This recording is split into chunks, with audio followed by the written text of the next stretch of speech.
Este concierto ofrece una muestra de la música interpretada en las iglesias de la península ibérica a mediados del siglo XVII y se centra en un género concreto, el villancico, y en particular en una de sus variantes más características, los llamados villancicos de negro, presentados aquí junto a otros villancicos de personajes.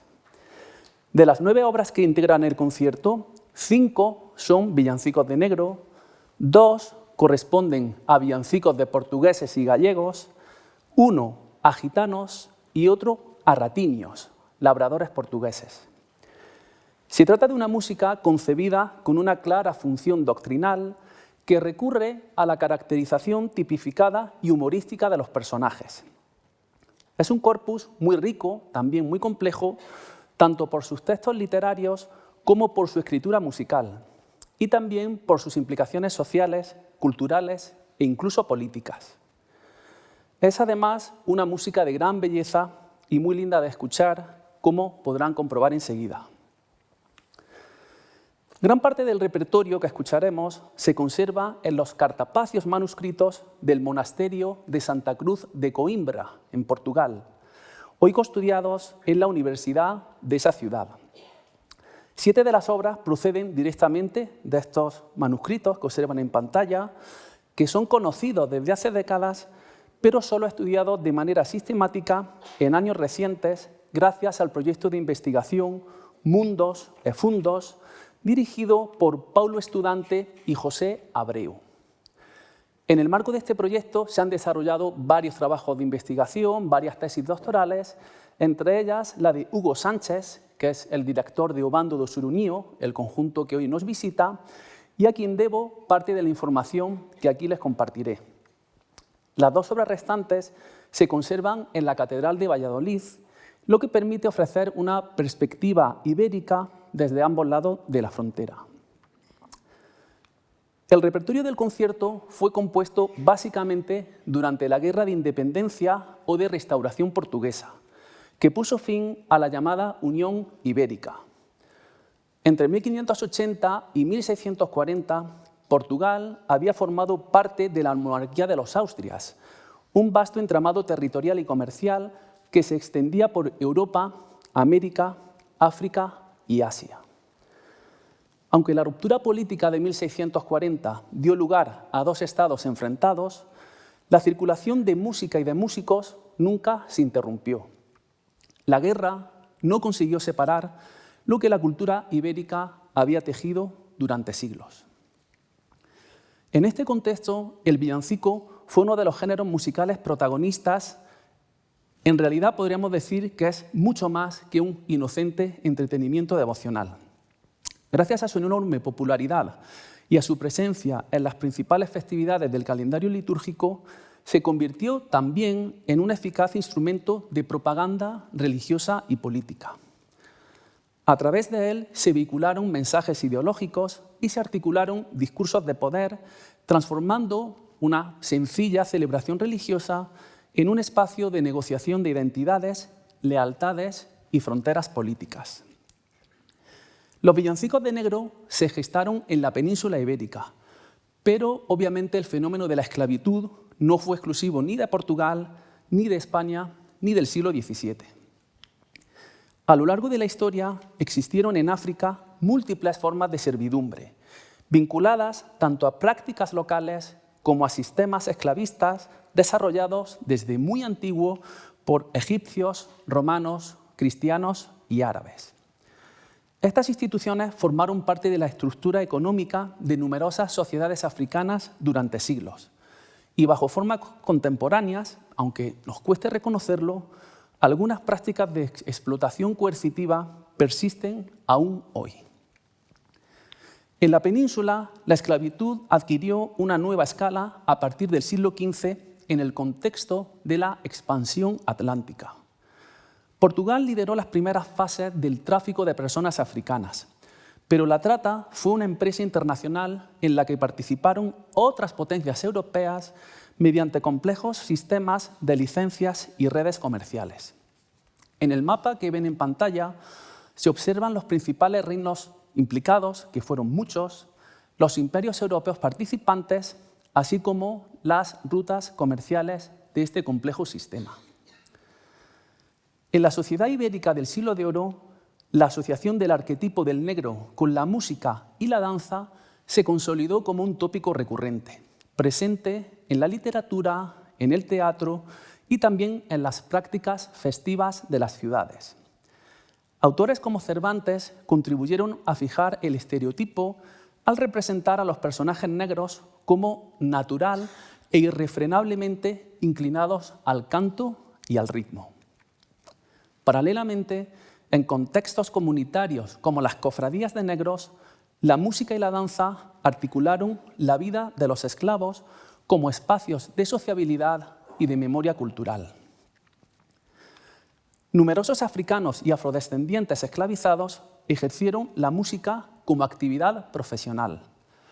Algunos fueron adquiridos específicamente por sus habilidades musicales y llegaron a ser empleados como trompetistas o atabaleros en concejos municipales, al servicio de gobernadores militares o incluso en casas de la alta nobleza, donde su posición aportaba no solo utilidad funcional, sino también prestigio y distinción social. En América, la escasez de personal musical cualificado en las catedrales abrió incluso mayores oportunidades a negros y mulatos, frecuentemente contratados como instrumentistas o, siguiendo la denominación de la época, ministriles.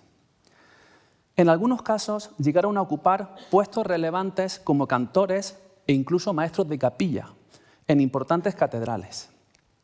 Ejemplos como Juan de Vera, esclavo negro y tiple en la Catedral de Puebla, o Luis Barreto, mulato esclavo de la Catedral de México, cuya extraordinaria voz motivó un elevado desembolso por parte del Cabildo que le permitió comprar su libertad e incluso ordenarse sacerdote, muestran cómo la música pudo convertirse en un medio excepcional, si bien es cierto que limitado, de ascenso social. Los villancicos de negro, también llamados en la época negrillas o guineos, forman parte del amplio repertorio de los villancicos de personajes, un tipo de composición poético-musical, satírica, muy frecuente en los siglos XVII y XVIII. En pantalla están viendo un pliego portugués de 1646 en el cual aparecen, dentro de una misma celebración, villancicos de castellanos, portugueses, ratiños, negros y moriscos. Por otras fuentes sabemos que también hubo villancicos de gallegos, vizcaínos, asturianos, franceses, gitanos, sacristanes y en América villancicos de indio y de mestizo. Estas piezas se construyen a partir de la caricaturización de colectivos situados fuera del yo hegemónico, en términos de Antonio Gramsci, es decir, una forma de exagerar los rasgos lingüísticos, culturales o musicales para reforzar la cosmovisión de la clase dominante como natural. Desde una perspectiva hermenéutica, estos villancicos funcionaron como un mecanismo de incorporación simbólica de la diversidad étnica, lingüística y cultural del imperio en el espacio litúrgico, presentando el nacimiento de Cristo como un acontecimiento universal. Por ello, no es casualidad que la gran mayoría de los villancicos de negro se interpretasen en los maitines de Navidad y de Reyes, habitualmente como el último villancico de la serie, es decir, a modo de remate o fin de fiesta. Desde el punto de vista literario, los villancicos de negro emplean el llamado bozal o lingua de preto, una convención literaria creada por escritores blancos que imita de forma estereotipada el habla de africanos y afrodescendientes. En esta lámina pueden ver algunos de sus rasgos principales, que incluyen deformaciones fonéticas, simplificaciones gramaticales y un léxico marcado por lusismos, africanismos y onomatopeyas. No se trata de una lengua homogénea ni fija, sino adaptable al contexto geográfico y cronológico. En las obras portuguesas que escucharemos esta tarde, Ana Luís y Pablo Estudante han señalado que el bozal de esas obras presenta una gramática más elaborada que en los villancicos de negro del ámbito castellano, con uso de determinantes, marcación explícita del plural y mayor estabilidad morfosintáctica, lo que apunta a una evolución real de variedades afroportuguesas y no a una mera fosilización literaria, o sea que era también una lengua viva y diferente en cada lugar. Como productos de su tiempo, estos villancicos obviamente reflejan los prejuicios y las jerarquías de la sociedad barroca. Sin embargo, considerar que todo el repertorio presenta una visión exclusivamente negativa o discriminatoria resulta simplista y pasa por alto la diversidad del pensamiento y de la creación artística del periodo. Las propias representaciones de los africanos, y esto se ve muy bien examinando los textos en detalle, nunca eran unívocas. Junto a textos que explotan la comicidad y refuerzan los estereotipos, su ingenuidad, la infantilización o la inclinación, podríamos decir, excesiva al canto y al baile, encontramos otros villancicos que proponen una imagen más positiva y más humanizada, presentando a los esclavos como cortesanos orgullosos de su fe, partícipes de la salvación universal e incluso portadores de anhelos de libertad. Esta ambivalencia entre caricatura y reconocimiento constituye uno de los rasgos más complejos y reveladores del género. Musicalmente, lo más definitorio de los villancicos de negro es su desbordante energía rítmica, marcada con síncopas, acentos desplazados, finales abruptos, multitud de onomatopeyas y estructuras responsoriales de pregunta y respuesta. Rápidamente verán que es una música que suena popular, a nuestros oídos suena popular, pero en realidad son obras compuestas por maestros de capilla profesionales para contextos litúrgicos solemnes. No se trata, por tanto, de música hecha por negros, sino música sobre los negros, creada por compositores blancos y para un público mayoritariamente blanco. La musicología ha debatido hasta qué punto estos recursos musicales de los que hablamos reflejan prácticas africanas reales o más bien responden a una construcción ibérica de lo africano, como parte de un imaginario. Algunos, como digo, señalan posibles conexiones con patrones rítmicos y prosódicos afroatlánticos, mientras que otros indican que estos elementos en realidad no son exclusivamente de la música africana, sino que forman parte del vocabulario rítmico europeo y que funcionan en el contexto de estas obras como marcadores estilísticos de africanidad. Más allá de este debate, lo que sí que resulta indiscutible es el fuerte componente escénico del género, analizado en profundidad por Omar Morales Abril. Aunque las pruebas documentales de una escenificación explícita son limitadas, el carácter teatral de los textos es inherente a la concepción de estas obras. Tenemos, por ejemplo, una estructura dialogada, tenemos la asignación de voces a personajes concretos.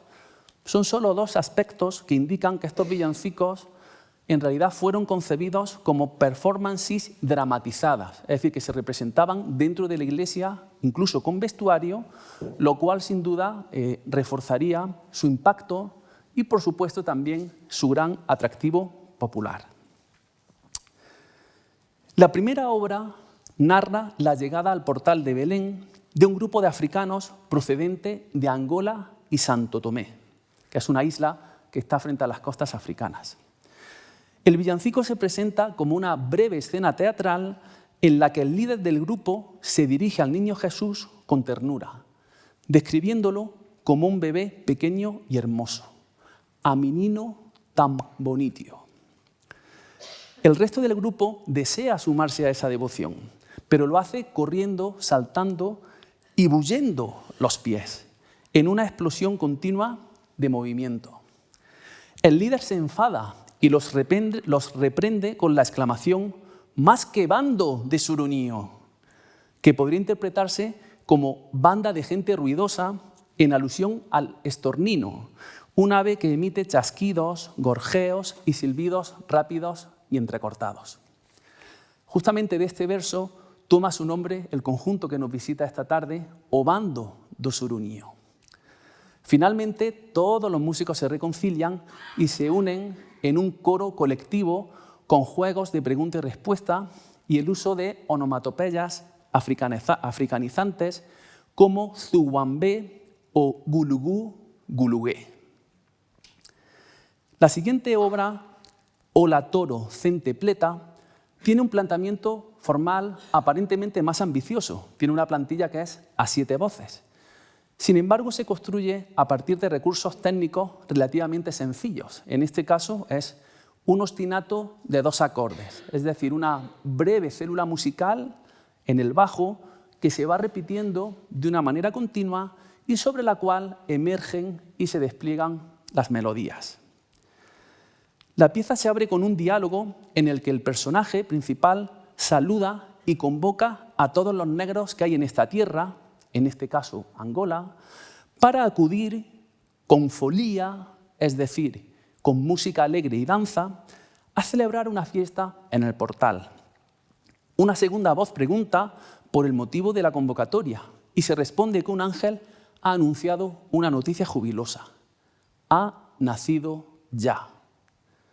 Fíjense que el niño Jesús no se menciona explícitamente en ningún momento, pero su presencia se sugiere de una forma muy ingeniosa y también inequívoca mediante referencias a Belén, al ángel y al anuncio. Tras este intercambio aparece la respuesta coral, que funciona como un estribillo, y en la cual se entrelazan referencias antitéticas al frío del invierno y al calor de la madre, con sílabas rítmicas y onomatopeyas exclamativas. Le, lo, la.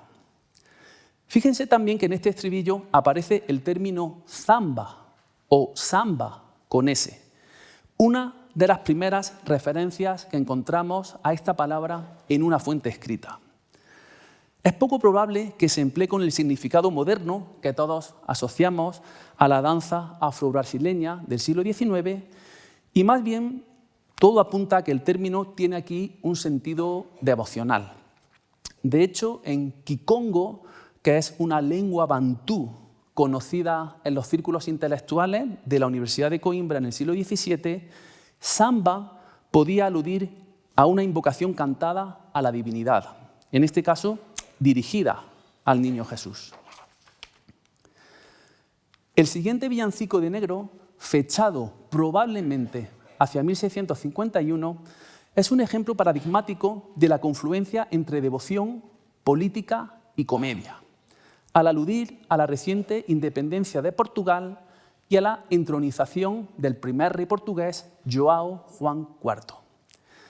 La acción se inicia con una escena dialogada en la que el grupo de negros, que se llaman entre sí primos para expresar una suerte de fraternidad universal, reacciona con asombro ante la noche iluminada por los cantos celestiales que anuncian la llegada del niño Emmanuel.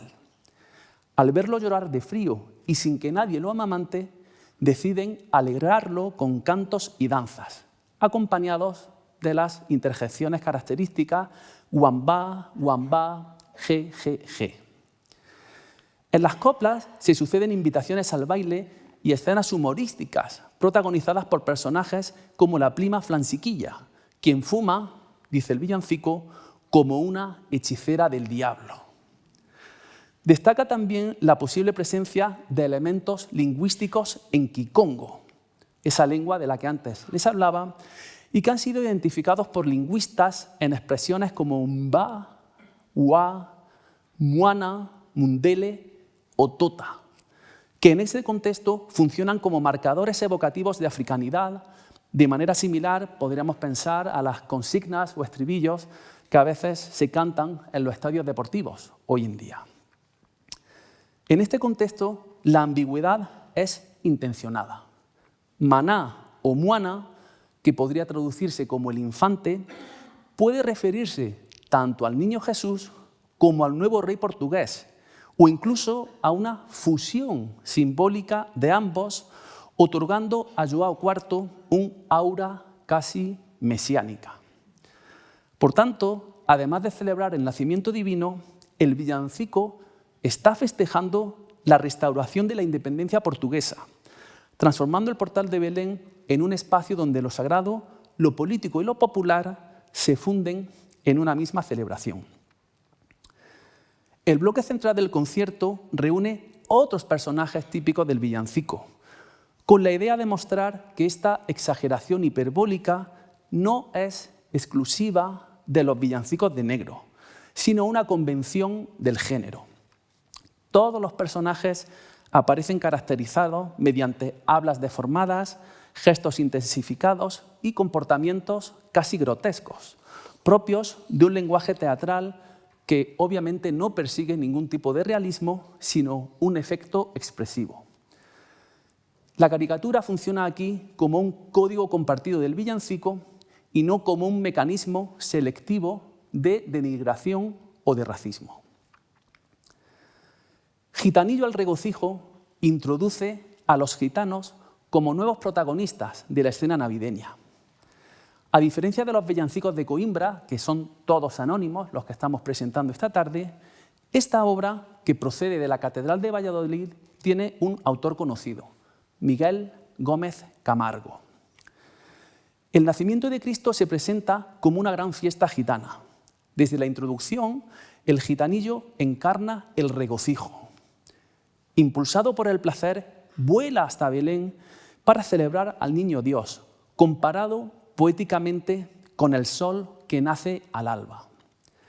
El amplio estribillo exhorta a las gitanillas a danzar sin descanso, a tocar sonajas y castañuelas, a girar y saltar incluso sobre la nieve. Los gitanos se caracterizan aquí mediante una lengua convencional construida a partir de alteraciones fonéticas sistemáticas, especialmente, como podrán observar en pantalla, con el ceceo, la sustitución de S por Z, pero también encontramos simplificaciones léxicas, diminutivos afectivos, bracicos, cunica e interjecciones rítmicas. Este lenguaje no está reproduciendo un habla real, sino que configura un código teatral inmediatamente reconocible por el público de la época. En las coplas finales, el tono se vuelve más contenido y se centra en el pesebre. El niño duerme en una cuna de paja protegido por el buey y la mula. La paradoja central de la Navidad, la divina grandeza, en la máxima humildad, se expresa aquí en forma de una metáfora política. Los animales rústicos equivalen a la guardia amarilla, que era el cuerpo de élite que custodiaba la seguridad personal del rey. El rey supremo no está protegido por soldados, sino por la mula y el buey. Vemos, por tanto, que lejos de una visión peyorativa, el villancico ofrece una imagen positiva y podríamos decir casi celebratoria de la comunidad gitana, subrayando la gracia, vitalidad y riqueza expresiva de sus danzas. Portugueses y gallegos son otros personajes habituales del villancico barroco navideño. En esta obra de Gómez Camargo se enfrentan un pastor gallego y un portugués fanfarrón, que se han trabado en palabras, es decir, discuten e intercambian insultos a propósito de la Navidad, diciéndose las Pascuas. El motivo de la disputa es teológico. Cada uno de ellos reivindica para sí y para su nación al niño Jesús, intentando excluir al otro de la celebración navideña en el portal. El gallego sostiene que el niño es gallego, porque el pesebre remite a un entorno rústico que simbólicamente aquí se asocia a un casal o casa de labranza de Galicia. Se lo presenta como el rey de los humildes y no de los soberbios portugueses. Y nada habría bueno en Portugal, afirma, salvo San Antonio. El portugués responde a esto con argumentos deliberadamente enrevesados. Si el niño no tiembla de frío, es porque es fuerte y, por tanto, portugués. Y cuando llora y hace pucheros, está hablando portugués. A medida que avanza el diálogo, la discusión degenera en insultos hiperbólicos hasta que el portugués amenaza con matar al gallego con la pala del horno, si no fuera porque después tendría que cargar con él a cuestas y pesa demasiado. La lógica, como pueden apreciar, es totalmente secundaria y lo principal aquí es el ingenio verbal y la exageración paródica. Volvemos a Coimbra con otro villancico de gallegos y portugueses, en este caso compuesto desde una perspectiva netamente lusitana. Un grupo de gallegos se dirige a Lisboa para celebrar el nacimiento de Jesús, pero un portugués, receloso de sus intenciones, les impide el paso. Se inicia entonces un diálogo irónico a partir de juegos de palabras que en la época eran muy evidentes, pero que en el día de hoy requieren una breve explicación. El primero juega, como pueden apreciar en pantalla, lo subrayé en rojo, con el nombre de Belén. El portugués advierte que será más fácil para los gallegos viajar al Belén de Judá, en Tierra Santa, que entrar a una imaginaria Belén portuguesa, en alusión a Lisboa. El segundo juego alude a la fortaleza fronteriza de Salvaterra do Miño, al sur de Vigo, tomada por los portugueses en 1643. El portugués insiste en que venir a Salvaterra no garantiza salvoconducto alguno y se pregunta si los gallegos llegan en guerra o en paz. La respuesta gallega desplaza sutilmente el argumento militar hacia lo teológico. Hoy toda la tierra es salvatierra, porque Dios ha venido a salvar al mundo con el nacimiento de Jesús. La obra concluye al ritmo de una danza gallega, la Muñeira Bella, y con exclamaciones «Venga Galicia para Portugal», puestas en boca de los portugueses. Vemos cómo el villancico aquí transforma un episodio de desconfianza política en una escena de reconciliación simbólica, donde la Navidad actúa como espacio de encuentro y unión. El programa continúa con un villancico en forma de nana que da voz a un personaje popular del Portugal del siglo XVII, el Ratiño, un jornalero rural procedente del centro del país, de Las Beiras, que migraba estacionalmente al Alentejo para trabajar en las grandes cosechas. Estas comunidades del sur, las que recibían a los ratiños, los miraban con cierto recelo y los denominaban así, ratiño, que significa ratón, de una forma despectiva, insinuando que venían a roer el pan y los jornales locales. La escena se construye aquí como una sucesión de comentarios espontáneos del labrador ante el nacimiento de Jesús, en un lenguaje conversacional bastante sencillo, especialmente en el estribillo, que tiene una clara resonancia oral. Oina, ninainina, ninainao. Oina, ninainina, ninainao. El texto busca representar la oralidad del ratiño a través de su lengua, que es una variante dialectal del portugués que hoy ha desaparecido, pero que entonces era muy reconocible por su sintaxis, su léxico y su grafía arcaizante, como pueden apreciar en algunas palabras en ratiño, a continuación en portugués actual y después en castellano. Vemos, por tanto, que los villancicos también tienen un notable valor histórico y lingüístico. En lo musical, se darán cuenta de que esta pieza está dominada por una gran economía de medios, pues se basa en un ostinato muy simple y repetitivo, cuya insistencia funciona como una metáfora sónica de la vida austera y de trabajo constante del ratiño. El concierto se cierra de forma circular, como comenzó, retomando los villancicos del negro, pero ahora centrados específicamente en la manumisión y el deseo de libertad. La siguiente pieza se articula en dos diálogos solistas, cada uno con su respuesta coral, en el primero de los cuales, como ven en pantalla, el jefe de los negros convoca a Sebastián, Fernando y Francisco, por sus nombres, para afinar los instrumentos y hacer una pandorga, un término que en la época se definía como una, cito, consonancia medio alocada y de mucho ruido. Esta música se presenta como una celebración colectiva, exuberante y sin jerarquías. La llamada a tocar da paso al primer estribillo coral, construido por palabras rítmicas y onomatopéyicas, gugulugá, tambalalao, que transmiten una alegría tan intensa que, como dice al final, el corazón se sale por los ojos. El segundo diálogo adopta un esquema de pregunta y explicación. Pasamos rápidamente a la segunda respuesta, que se abre con una serie de carcajadas onomatopéyicas, ja, ja, ja, y que constituye el núcleo expresivo del villancico. Aquí el texto notarán que abandona casi por completo la sintaxis convencional para convertirse en una cascada de sílabas rítmicas, repeticiones y sonidos percusivos. Tam, tam, tam, tum, tum, tum, tumpulutum.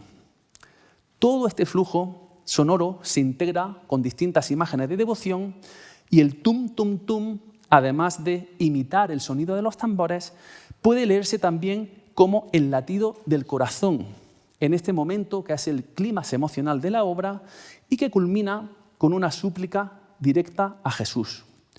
Forrai os pleito siolo cezú. Liberad a los negros, Señor Jesús.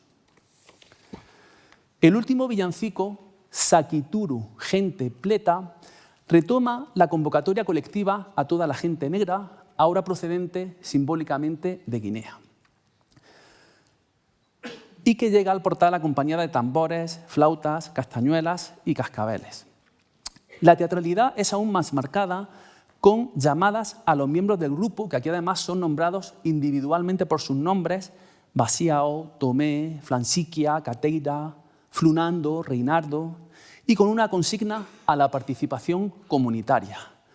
Turu negro haré cantá. Todo negro ha de cantar. La copla final introduce el núcleo simbólico de la obra. El nacimiento del niño, hijo de una madre virgen, se presenta como el de un rey que es Dios y ha venido a liberar a la gente negra que vive cautiva, incluso al precio de entregar su vida. La Navidad abandona así un plano doctrinal abstracto para convertirse en una expectativa de liberación, formulada desde la voz de quienes padecen la esclavitud. En conclusión, no podemos afirmar si estos villancicos en realidad transmiten un mensaje que podríamos denominar antiesclavista, en un sentido moderno del término, ni establecer una relación directa con las críticas a la esclavitud que ya se estaban formulando por algunos teólogos desde el siglo XVI.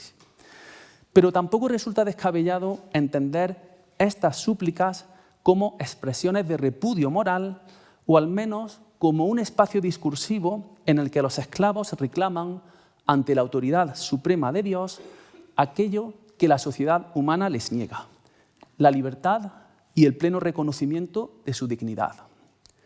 En este cruce entre ruido festivo, devoción religiosa y demanda de justicia reside buena parte de la extraordinaria fuerza histórica, poética y musical de los villancicos de negro. Les dejo con Obando de Surunío. Muchas gracias.